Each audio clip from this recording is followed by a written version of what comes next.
नमस्कार, देवभूमि समाचारों में आप सभी का स्वागत है। मैं हूं आपके साथ सबिहा। आगे आप मेरे साथ देखेंगे उत्तराखंड से जुड़ी तमाम छोटी बड़ी खबरें विस्तार से, लेकिन सबसे पहले नजर उत्तराखंड हेडलाइंस पर। चैत्र नवरात्र के मौके पर गंगोत्री धाम के कपाट खुलने की तारीख तय। 3 मई को विधि विधान और मंत्रोच्चारण के बीच खोले जाएंगे कपाट।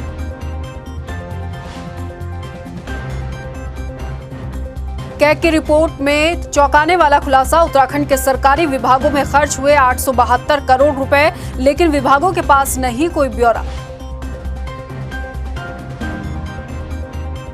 भाजपा और हरदा के बीच बढ़ती नजदीकियां बटोर रही चर्चाएं। कांग्रेस ने भी कसा तंज। प्रीतम सिंह बोले, कांग्रेस ही कर सकती है बीजेपी का उद्धार। और श्रीनगर में ट्रंचिंग ग्राउंड के अभाव से जनता बेहाल। कूड़े का निस्तारण न होने से बीमारियों का बढ़ा खतरा। अलकनंदा नदी के तट पर जमा हुआ सैकड़ों टन कूड़ा। हेडलाइंस के बाद बुलेटिन में खबरें विस्तार से। मुख्यमंत्री पुष्कर सिंह धामी ने टनकपुर के बूम स्थित शारदा घाट का औचक निरीक्षण किया। नदी से हो रहे भूमि कटाव का उन्होंने जायजा लिया। इस दौरान मुख्यमंत्री पुष्कर सिंह धामी ने अधिकारियों को नदी से हो रहे कटाव रोकने के लिए तत्काल कार्रवाई करने के दिशा निर्देश भी दिए। उत्तराखंड में मुख्यमंत्री पुष्कर सिंह धामी के नेतृत्व में नई सरकार के गठन होने के साथ ही कैबिनेट मंत्रियों ने एक बड़ी मांग सीएम धामी के समक्ष रख अपने रुतबे बढ़ाने को लेकर रख दी है।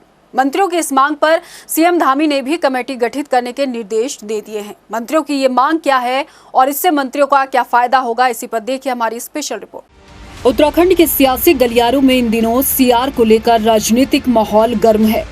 सीआर होता क्या है और इसको लेकर मंत्रियों ने सीएम के समक्ष ऐसी क्या मांग रखी कि सीएम ने भी तुरंत कमेटी बनाने के निर्देश दे दिए हैं। इसको जानने से पहले आपको ये समझने की जरूरत है कि आखिर सीआर होता क्या है। दरअसल सीआर यानी कि अधिकारियों के चरित्र पंजिका लिखने का अधिकार होता है। अधिकारियों के चरित्र पंजिका लिखने का ये अधिकार अब मंत्री चाहते हैं। असल में उत्तराखंड की नौकरशाही के किस्से किसी से छिपे नहीं है और अधिकारियों की मनमानी कैबिनेट मंत्रियों पर भारी पड़ती दिखी है। मगर इस पर अंकुश लगाने के लिए धामी कैबिनेट के मंत्रियों ने मुख्यमंत्री पुष्कर धामी से ये मांग की है कि उनके विभागों के सचिवों की सीआर खुद मंत्री लिखें। इस पर मुख्यमंत्री धामी ने कमेटी गठित करने के लिए मुख्य सचिव को निर्देश दे दिए हैं। मुख्यमंत्री ने कहा है कि अन्य राज्यों से विचार विमर्श इस मसले पर चल रहा है और जो उचित होगा उस पर फैसला लिया जाएगा। उसमें अध्ययन करेंगे अन्य राज्यों का भी और पूरे देश का भी किस प्रकार का है और उसके आधार पर इस पर निर्णय। उसमें अध्ययन करेंगे अन्य राज्यों का भी और पूरे देश का भी किस प्रकार का है और उसके आधार पर इस पर निर्णय। मंत्रियों के सीएम धामी की इस मांग के पीछे एक बड़ी वजह ये भी है कि अगर सीआर लिखने का मंत्रियों को हक मिल गया तो फिर अपने विभागीय मंत्रियों की हर बात अधिकारियों को सुननी होगी, ताकि उनकी चरित्र पंजिका में कोई निगेटिव पॉइंट ना लिख दिया जाए। हालांकि ये पहला मौका नहीं है जब ऐसी मांग उठी है। इससे पहले भी एनडी तिवारी सरकार में भी ये सिलसिला चला, लेकिन विजय बहुगुणा के मुख्यमंत्रित्व काल में इसमें बदलाव हो गया और मंत्रियों के पास से ये अधिकार छिन गया। कांग्रेस का इस पर क्या कुछ कहना है, ये भी जरा आप सुन लीजिए। नहीं, देखिए, हमने तो कभी ऐसी बात की नहीं, ना ऐसी कोई मांग की। हमारा तो बड़ा अच्छा समन्वय अधिकारियों के साथ रहा, तो इसकी आवश्यकता ही महसूस नहीं हुई। लगता है मंत्रीगण आज अपने आप को असहज महसूस कर रहे हैं और पिछले 5 वर्ष का जो उनका अनुभव रहा है वो अच्छा नहीं रहा, इसलिए उस कड़े में अनुभव से जो है वो सोच रहे हैं कि सीआर लिखने का मौका मिल जाएगा तो शायद उनकी बात सुन ली जाएगी। मंत्रियों को अगर सीआर लिखने का अधिकार मिल जाता है तो इससे मंत्रियों की पावर जहां बढ़ जाएगी, तो वहीं जिला पंचायत अध्यक्ष की पावर भी बढ़ने से जिला अधिकारी की सीआर लिखने का अधिकार जिला पंचायत अध्यक्ष को मिल जाएगा। मंत्रियों को अगर सीआर लिखने का अधिकार मिल जाता है तो इससे मंत्रियों की पावर बढ़ जाएगी और अधिकारियों को मंत्रियों की सुननी भी होगी। लेकिन इस बीच देखना दिलचस्प ये होगा कि धामी सरकार के कैबिनेट मंत्रियों को यह अधिकार मिलता है या नहीं। टाइम टीवी के लिए देहरादून से मनीष डंगवाल की रिपोर्ट। लैंसडाउन से बीजेपी विधायक दिलीप सिंह रावत के हरक सिंह रावत के मंत्री रहते श्रम विभाग में हुए घोटाले की सीबीआई जांच की मांग की है, जिस पर मुख्यमंत्री पुष्कर सिंह धामी का कहना है कि कोई भी पूर्वग्रसित होकर काम नहीं करेगा। वहीं कांग्रेसी विधायक प्रीतम सिंह का कहना है कि हरक सिंह रावत आज कांग्रेस में आ गए हैं, इसलिए उनके खिलाफ जांच की बात कही जा रही है। नहीं, कोई भी हम पूर्वाग्रह से ग्रसित होकर काम पहले नहीं किया, अब क्यों करेंगे? और अगर ऐसा घेरना होता तो सरकार तो हमारी पहले भी थी। हाँ, कानून अपना काम करे। देखिए, हरक सिंह जी हमारे पाले में आ गए इसलिए उसकी सीबीआई जांच होनी चाहिए। मैं तो कहता हूं कि सरकार का जो 5 साल का कार्यकाल है, जिसमें भ्रष्टाचार के बहुत सारे मुद्दे आए, तो सबकी जो है सीबीआई जांच होनी चाहिए। उधर पूर्व मुख्यमंत्री हरीश रावत की इन दिनों भाजपा से नजदीकियां बढ़ने की चर्चाएं जोरों पर हैं और ये नजदीकियां भाजपा नेताओं द्वारा लगातार हरीश रावत से मुलाकात को लेकर आकी जा रही हैं। कैबिनेट मंत्री सतपाल महाराज भी पूर्व सीएम हरीश रावत पर से मिले, जिस पर अब कांग्रेस ने प्रतिक्रिया दी है। कांग्रेस विधायक प्रीतम सिंह का कहना है कि भाजपा नेताओं को भी लगता है कि कांग्रेस के नेता ही उनका उद्धार कर सकते हैं। भाजपा के लोगों को जो है लग रहा है कि कांग्रेस के नेता ही उनका उद्धार कर सकते हैं, तो इसलिए आ रहे। अब भाजपा के लोगों को जो है लग रहा है कि कांग्रेस के नेता ही उनका उद्धार कर सकते हैं, तो इसलिए आ रहे। बात करेंगे नवरात्र की। चैत्र नवरात्र के पहले दिन मुख्यमंत्री पुष्कर सिंह धामी पूर्णागिरि धाम पहुंचे, जहां उन्होंने माता के दर्शन किए। पूर्णागिरि धाम पहुंचे सीएम धामी ने पूजा पाठ किया और प्रदेशवासियों की सुख शांति और समृद्धि की कामना की। इसके साथ ही मुख्यमंत्री पुष्कर सिंह धामी ने प्रदेशवासियों को नवरात्र की शुभकामनाएं भी दी। आपको बता दें कि सीएम पुष्कर सिंह धामी के साथ उनकी पत्नी गीता धामी भी मौजूद रही और मुख्यमंत्री पुष्कर सिंह धामी ने पूर्णागिरि में विकास कार्यों का भरोसा दिलाया। आज हमारा भारतीय नववर्ष है और नववर्ष के पहले दिन आज माता पूर्णागिरि का जो धाम है हमारा पूरे उत्तर भारत का आस्था और धर्म का एक बहुत बड़ा केंद्र है, क्योंकि बचपन से मेरी आस्था रही है। आज मैं माता के दर्शन, मैया के दर्शन करने आया हूँ। साथ ही साथ आज हमारा नववर्ष भी प्रारंभ हो रहा है, तो इस नववर्ष की शुरुआत मैया के दर्शन से, और क्योंकि यहाँ पर बहुत बड़ा श्रद्धालुओं का एक सैलाब उमड़ता है पूरे उत्तर भारत से, भारत के अनेकों स्थानों से, तो यहाँ की इन व्यवस्थाओं का भी जायजा लिया। इसमें और क्या अच्छा हो सकता है। निकट भविष्य में ये मेला हमारा, जो कि बहुत ही पौराणिक मेला है, बहुत ही धार्मिक महत्व का मेला है और बहुत प्रसिद्ध मेला है। चैत्र नवरात्र की शुरुआत हो चुकी है। सुबह से ही मंदिरों में भक्तों की भारी भीड़ देखी गई। हल्द्वानी के जगदम्बा नगर मंदिर में नवरात्र के पहले दिन श्रद्धालु माता रानी की आराधना करने पहुंचे। कोविड के बाद ये पहला मौका है जब बिना किसी रोक टोक के धार्मिक आयोजन किए जा रहे हैं और मंदिरों में भक्तों की भारी भीड़ देखने को मिल रही है।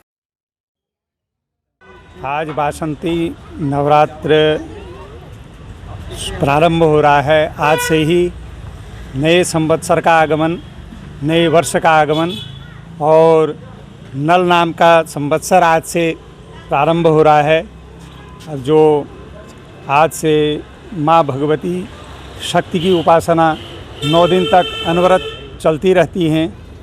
माँ भगवती या देवी सर्वभूतेषु शक्ति रूपेण संस्थिता नमस्तस्यै नमस्तस्यै नमस्तस्यै नमो नमः। नए साल की वो होती है, आरंभ होता है हमारा नया साल, इसलिए हम जोश से और एक ताकत आती, नया जीवन में नई उमंग, नए पत्ते, नए प्रकृति अपना नया वो देती है, सब कुछ नया होता है, तो इंसान की भी जिंदगी में नयापन आता है और माता की पूजा करने सब लोग आते हैं, भक्त लोग। उत्तराखंड को देवों की भूमि कहा जाता है, इसमें कोई दो राय नहीं। ऐसे में अब जब चैत्र नवरात्र की शुरुआत हो गई है तो इससे जुड़े देवभूमि के कई इतिहास भी जुड़े हैं। मान्यता है कि सिद्धपीठ और शक्तिपीठ की भूमि कहे जाने वाले हरिद्वार के चंडी देवी और मनसा देवी मंदिर में नवरात्र के मौके पर देश ही नहीं विदेशों से भी श्रद्धालु यहां पहुंचकर अपनी मनोकामनाएं मांगते हैं। इससे जुड़ी मान्यताओं पर देखिए हमारी खास रिपोर्ट।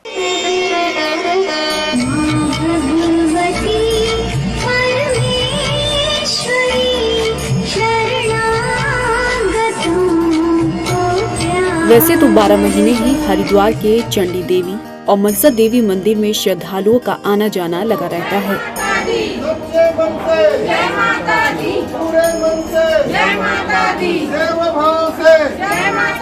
लेकिन नवरात्र के मौके पर श्रद्धालुओं की यहाँ तादाद बढ़ जाती है। चैत्र नवरात्र के साथ शुरू हुए हिंदू नव संवत्सर भी आरंभ हो गया है।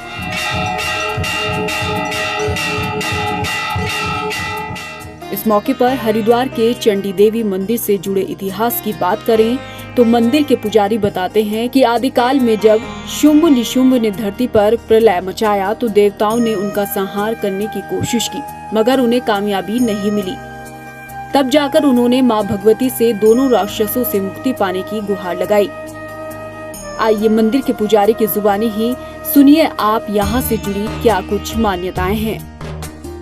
नवरात्र का विशेष महत्व है। माता जी का 9 दिन है नवरात्रि मतलब 9 दिन पूजा करना, दिन रात पूजा करना, उनकी पूजा करते रहो, सेवा करते रहो। महामाया है, जगत जननी है, सृष्टि पालन करता, पालन श्रृंगार करता, उत्पत्ति करता, सब यही है महामाया। किस तरह से करें पूजा माँ भगवती प्रसन्न हो जाए? महाप्रसन्नी भाव की भूखी होती, देवी देवता कोई किस तरह से पूजा नहीं होती। ज्ञानी को ज्ञान से, अज्ञानी को अज्ञान से भी पूजा करे। जो से जिसको आती है वो पूजा करे, वही प्रसन्न हो जाती है। हमारी कोई विधि नहीं, मतलब बहुत विधि है। जो जानता है, जो ज्ञानी है, उसकी विधि है। जो अज्ञानी है वो बिना विधि का भी करेगा तो माई प्रसन्न हो जाएगी। इसके अलावा भी इस मंदिर से जुड़ी एक मान्यता ये भी है कि जो कोई भी श्रद्धालु यहाँ आकर अपनी मुराद मांगते हैं तो उनकी झोली खाली नहीं रहती। मंदिर परिसर में माता की चुनरी बांधने की भी मान्यता है। मनोकामना पूरी होने पर भक्त चुनरी खोलने के लिए यहाँ मंदिर में दोबारा आते हैं। और कुछ ऐसा ही नजारा मां मनसा देवी के मंदिर में भी देखने को मिलता है।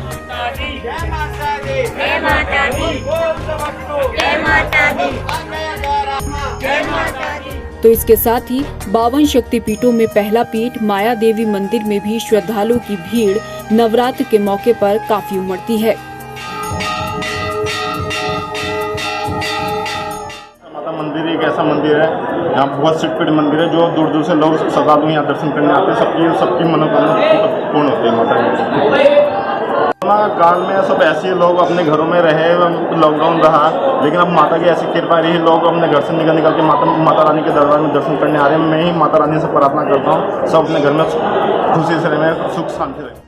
कोरोना काल में 2 साल से मंदिरों में पूजा पाठ और श्रद्धालुओं की भीड़ पर रोक के बाद ये पहला मौका है जब चैत्र नवरात्र के मौके पर भक्तों की भीड़ से मंदिरों की रौनक लौटी है।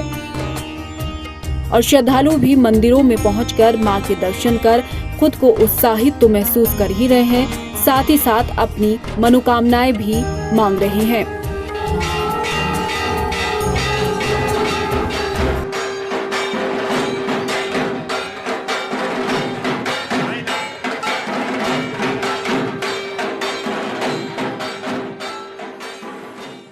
एक तरफ धामी सरकार 4 धाम यात्रा की तैयारियों में जुटी है तो दूसरी तरफ 4 धाम के कपाट खुलने की तारीखें भी तय होने लगी हैं।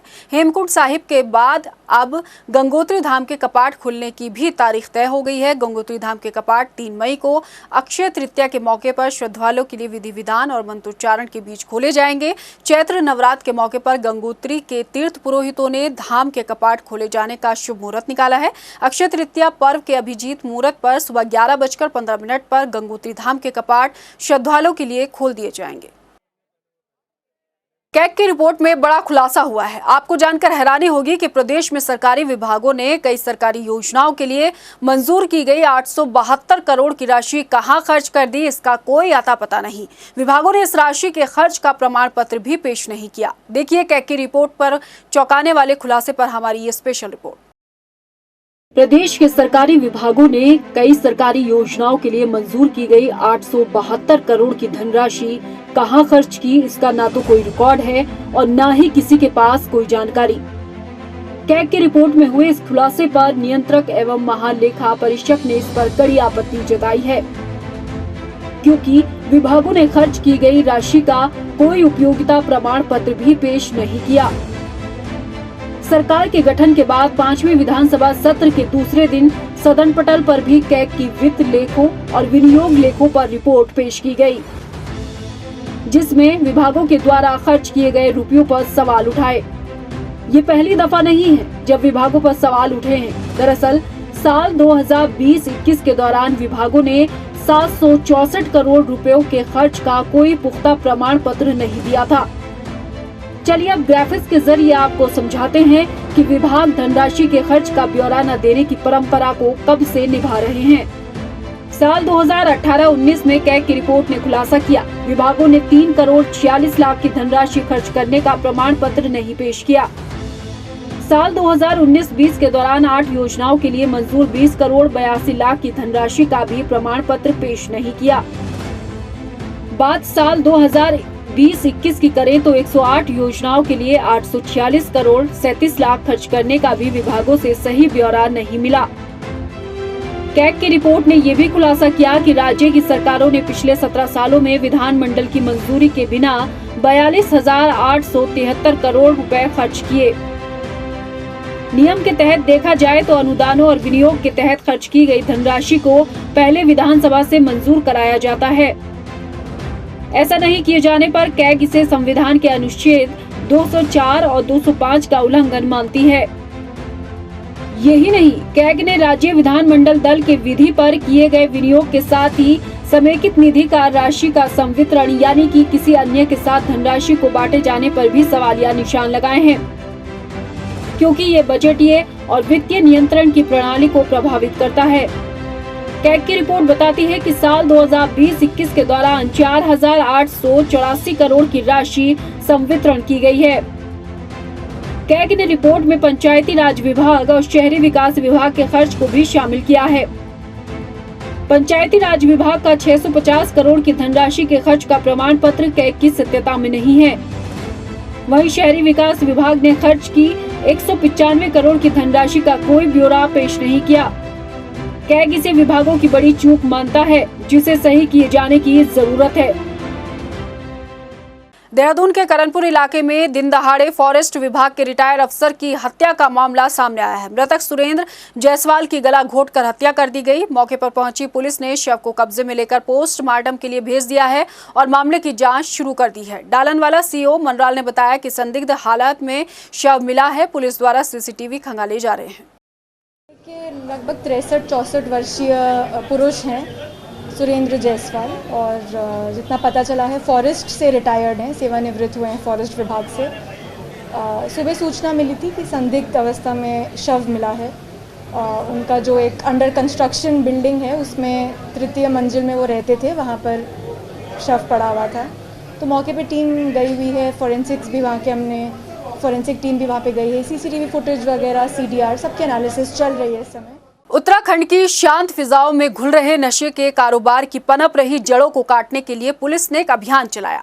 नशे के कारोबार को थामने के लिए बिछाए गए खाकी के इस जाल में काशीपुर की 2 छोटी मछली तो फंस गई, लेकिन मगरमच्छ कौन है इसका मालूम नहीं। हालांकि खाकी इसे अपनी कामयाबी के तौर पर जरूर देख रही है। देखिए रिपोर्ट। पनप रही नशे के कारोबार की जड़ें, खाकी के चलाए अभियान में मिली कामयाबी। दबोचे गए 2 नशे के सौदागर, अंधकार में धकेल रहे थे युवाओं का भविष्य। बड़ी मात्रा में नशे के इंजेक्शन और सामग्री बरामद।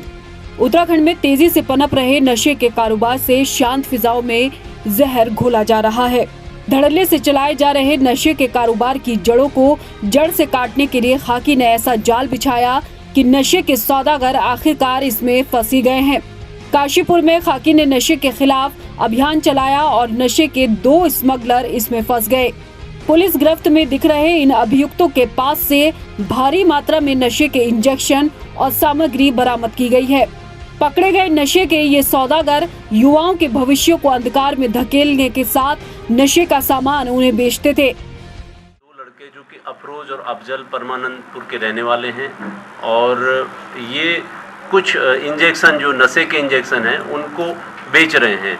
तो इस सूचना पर हमारी पुलिस टीम के द्वारा, जो कुंडा चौकी प्रभारी, थाना प्रभारी के द्वारा वहाँ रेड किया गया और सूचना बिल्कुल सही मिली। इनके कब्जे से 510 नशीले इंजेक्शन, जिसमें डाइजेपाम है और पेरेनॉर्फिन है और बोप्रेमाइन, प्यूबाइन भी है, जो कि नशीले इंजेक्शन है। इनका जो है इनको मिक्स करके ये नशे करने वाले लोगों को बेचते हैं, जो लोग नशा करते हैं। राज्य में नशे के कारोबार से बिगड़ते युवाओं को बचाने और उनके भविष्य को संवारने के लिए खाकी के इस चलाए गए अभियान में भले ही पुलिस 2 सफेद पोश को गिरफ्तार कर इसे अपनी कामयाबी मान रही है, मगर खाकी के शिकंजे में अभी सिर्फ छोटी मछलियां ही फंसी हैं। मगरमच्छ को पकड़ना अभी भी बाकी है। देखना है कि इस नशे के काले कारोबार में अभी कितनी और मछलियों को खाकी अपने चंगुल में कैद करती है। टाइम टीवी के लिए काशीपुर से आरिफ खान की रिपोर्ट।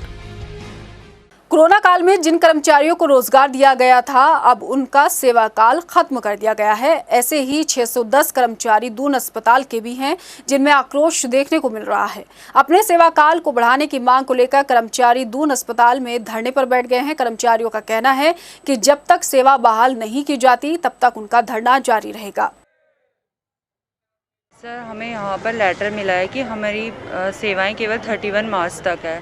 हम लोग कोविड के टाइम पे लगे थे और अभी यहाँ पर ऐसा है कि स्टाफ की नीड है, फिर भी हम लोगों को हटाया जा रहा है। नित किया गया था और अब जब कोविड ख़त्म हो रहा है तो मतलब हमें निकाल दिया जा रहा है, मीन्स फेंक दिया जा रहा है। यही वर्डिंग यूज़ करूँगी इसके लिए। तो कितने टोटल कितने कुल हैं? हम 610 लोग हैं। कुछ उपनल से हैं यहाँ पर, कुछ PRD से, कुछ NHM से, सब आउटसोर्स कर्मचारी हैं। श्रीनगर में ट्रंचिंग ग्राउंड के अभाव से लोग काफी परेशान हैं। नगर पालिका की तरफ से शहर भर का कूड़ा पुराने बस अड्डे पर फेंका जा रहा है। साथ ही इसी जगह पर आए दिन कचरे में आग लगाई जा रही है, लेकिन इसका स्थायी समाधान अभी तक नहीं निकल पाया। इससे स्थानीय लोगों को कचरे के जहरीले धुएं से काफी परेशानी हो रही है। साथ ही उन्हें कई बीमारियों का खतरा भी बना हुआ है। स्थानीय लोगों ने कई बार नगर पालिका और संबंधित अधिकारियों को इसकी शिकायत की, लेकिन अधिकारियों की तरफ से कोई कार्रवाई नहीं की जा रही। हालांकि हालात ऐसे हैं कि सैकड़ों टन कूड़ा अलकनंदा नदी के तट पर जमा हो गया। कूड़ा मतलब यहाँ से हटाया जाए। अगर नहीं हटाते तो हम लोगों को कहीं और जमीन दिया जाए, हम और जगह घर बना लेंगे अपना। हमको कोई मतलब नहीं है इस कूड़े से, ठीक है। लेकिन जब ये गंदगी में सर बारिश पड़ती है, धूप लगती है, इतनी गंदगी है, इतनी बदबू में कोई दूर तक ये गंदगी फैल रही, बदबू फैलती है, तो हमारा घर तो पास में ही है। अभी नगर निकाय श्रीनगर का जो सॉलिड वेस्ट मैनेजमेंट का DPR है वो स्वीकृत हो रखा है, उनको उसकी धनराशि भी प्राप्त हो रखी है। पर्यावरणीय स्वीकृति का जो अब अनुमति होती है वो जैसे ही प्राप्त हो जाएगी, उसका निर्माण कार्य प्रारंभ करने के लिए निर्देश दिया जाएगा और उसके पश्चात उसका टेंडर का कार्रवाई भी करना आवश्यक। तापमान बढ़ने के साथ साथ जंगल में भी आग लगने का सिलसिला अब शुरू हो गया है। शनिवार को बाराकोट ब्लॉक के गल्ला गांव के चीड़ के जंगल में भीषण आग लग गई। आग बड़ी तेजी से हवा के साथ साथ गांव की तरफ बढ़ने लगी। सूचना मिलते ही मौके पर पहुंची फायर ब्रिगेड की टीम ने गांव की तरफ से तेजी से बढ़ रही आग पर बामुश्किल काबू पाया। और चैत्र नवरात्र के साथ साथ रमजान का पाक महीना भी आज से शुरू हो रहा है। आज चांद रात के बाद कल से प्रदेश भर में पहला रोजा रखा जाएगा। रमजान को लेकर प्रदेश भर के कई इलाकों में रौनक देखने को मिल रही है। कोरोना काल के बाद ये पहली बार ऐसा हो रहा है कि सभी त्योहारों को धूमधाम से मनाया जा रहा है। और रमजान को लेकर मस्जिद के इमाम साहब का क्या कुछ कहना है, आइए आपको सुनाते हैं। इस बुलेटिन में फिलहाल इतना ही। मुझे दीजिए इजाजत, लेकिन जाने से पहले एक नजर हेडलाइंस पर। नमस्कार। चैत्र नवरात्र के मौके पर गंगोत्री धाम के कपाट खुलने की तारीख तय। 3 मई को विधि विधान और मंत्रोच्चारण के बीच खोले जाएंगे कपाट।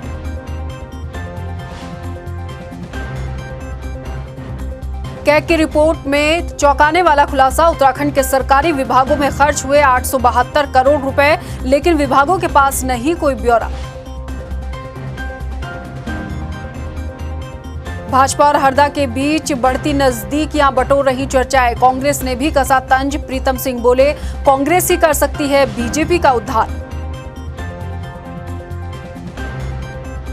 और श्रीनगर में ट्रंचिंग ग्राउंड के अभाव से जनता बेहाल। कूड़े का निस्तारण न होने से बीमारियों का बढ़ा खतरा। अलकनंदा नदी के तट पर जमा हुआ सैकड़ों टन कूड़ा।